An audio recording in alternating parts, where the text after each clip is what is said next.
Hi అండి, అందరికి నమస్కారం. ఈరోజు స్పెషల్ గుత్తి వంకాయ కర్రీ. దీనికోసం ముందుగా పెనంలో 2 కప్పులు పల్లీలు వేసుకొని బాగా వేయించండి.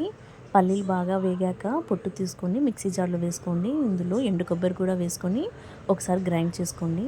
తర్వాత ఇందులో కట్ చేసుకున్న ఆనియన్, అల్లం వెల్లుల్లి, కొంచెం పసుపు, కొంచెం కారం, కొంచెం ధనియాల పొడి, తగినంత చింతపండు, 2 టమాటాలు కట్ చేసుకొని ఇందులో కొత్తిమీర, ఉప్పు వేసుకొని బాగా గ్రైండ్ చేసుకొని పేస్ట్ చేసుకోండి. తర్వాత వీడియోలో చూపించినట్టు వంకాయలు కట్ చేసుకొని మసాలాను పెట్టుకోండి. తర్వాత ఒక ప్రెషర్ కుక్కర్లో ఆయిల్ వేసుకొని ఆవాలు వేయండి. ఆవాలు బాగా వేగాక మసాలా పెట్టిన వంకాయలు వేసి 5 మినిట్స్ బాగా ఫ్రై చేయండి. తర్వాత మిగిలిన మసాలా కూడా వేసి 3 మినిట్స్ బాగా ఫ్రై చేసుకోండి.